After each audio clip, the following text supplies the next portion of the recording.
Hey everyone, Tankenstein here. In this video, I'll be giving you what I consider to be the top 5 Battle Pass vehicles ever released so far in War Thunder's history. Over the course of at least a dozen and a half seasons thus far, we have seen many excellent vehicles, with many of them coming from the early seasons, though still some have come a bit more recently as well. With that said, I'm rating these vehicles primarily on how good they are relative to their BRs, but also a little bit based on their uniqueness and how fun they are, as copy-paste Battle Pass vehicles are simply boring and have little that is special about them. But with that said, enough intro, let's get into the list. To start at number 5, we have the Object 248. This is essentially an IS-2 with a 100mm cannon instead of the typical 122mm cannon from most IS-2s. Unfortunately, this vehicle does not have the Model 1944 armor, but it still has fairly heavy armor nonetheless. Regardless, the main attraction here is going to be the excellent 100mm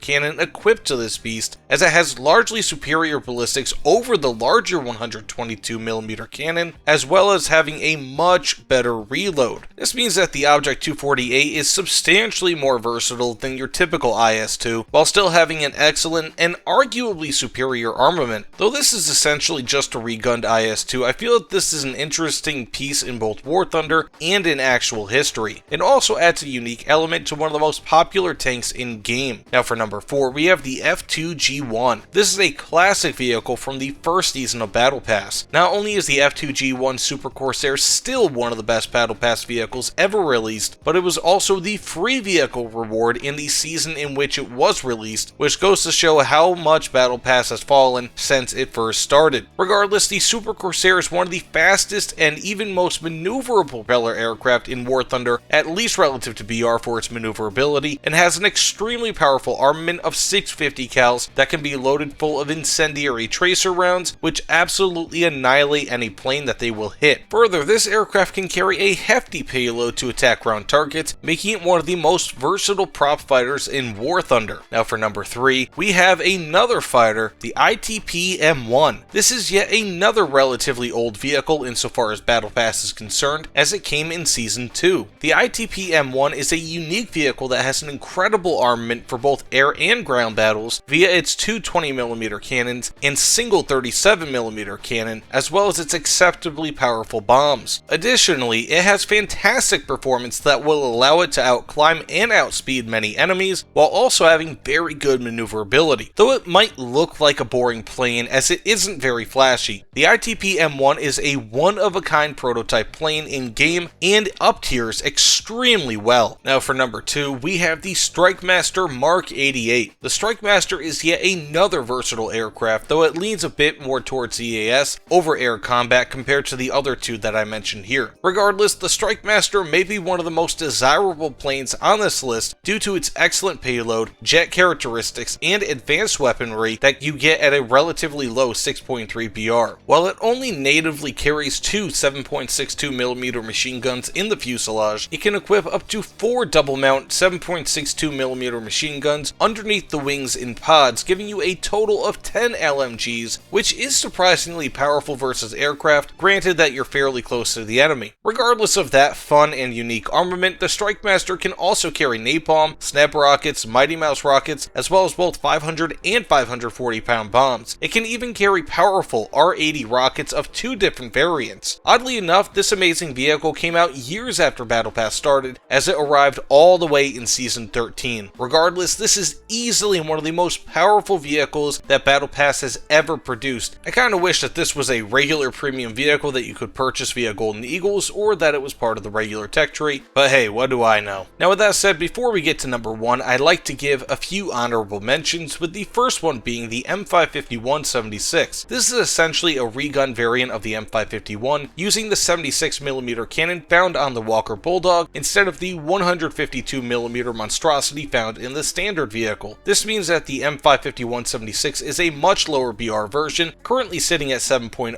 BR instead of the normal 8.3 BR, though it has a much weaker cannon. While this vehicle is fully stabilized and features a high penning APDS shell, it unfortunately has extremely mediocre post-pen damage when using that shell, which is unfortunate being that no other shell on this tank really has consistent penning capabilities. While it can be extremely powerful, the M551-76 just is not not consistent enough to make the top 5 of this list, though is still powerful enough to make an honorable mention. Next up, we have the A1H Toilet Bomb. Need I say more? In all seriousness though, the A1H, though fairly standard relative to American strike fighters at this BR, can carry an absurdly powerful ground attack loadout and can carry up to 8 miniguns, which when combined with the 4 cannons allows for up to 27,000 rounds per minute being fired from this aircraft. This is crazy powerful and also a ton of fun. Also, it helps that this has 60 countermeasures at only 6.3 BR, which is wonky, but still awesome. And finally, for the honorable mentions, we have the Centurion Mark II. I was about to leave this vehicle off the list entirely, but it also makes the honorable mentions because it has a full stabilizer and high penning APDS at just 6.7 BR. While it is slow, it has even more armor than the well-armored Mark I, which also helps with survivability. Still, its post-pen damage leaves much to be desired when using the APDS, which is likely to be used in many or even most instances, and its speed is so bad at this BR that it will often hinder your gameplay. Still, even considering these things, the stabilizer, high armor pen, and decent armor allows for the Centurion Mark II to be extremely deadly in the right hands. Also, just as a side note here, I would put the P7A2 Homare 23 on here as I absolutely love it, but it's simply a standard P7A2 with more horsepower. I think that's an extremely powerful vehicle, but it's also so boring that it doesn't make the actual list. Now with that said, the moment you've all been waiting for, number 1, the PT7657. Could any other vehicle be at number 1 on this list? The PT7657 is a fully stabilized 57mm autocannon variant of the PT76 that also features a laser rangefinder. While the shells are only capable of going through around 150mm of armor, the rapid-fire nature of them will almost always guarantee at least some damage to the enemy tank, even from a head-on, if not the outright destruction of it. This is because these shells also have a decent 20 grams of explosive filler equivalent, which allows for substantial internal damage versus enemy tanks. To add insult to injury, the PT7657 also has a great 20:1 horsepower per ton power to weight ratio, which allows it to shoot and scoot extremely effectively, making this easily one of the best flankers relative to BR in War Thunder. While it was initially introduced to War Thunder somewhere around 7.0 BR, it is now 8.3 BR and is still extremely effective and highly sought after on the War Thunder marketplace, fetching a current price of 464 GJN as I write this script. This is an absolutely bonkers vehicle and came in Season 5 of Battle Pass. Now with that being said, thank you all so much for watching. Let me know what you guys think are the best Battle Pass vehicles released thus far. Did I get this list correct? Partially correct? I don't know,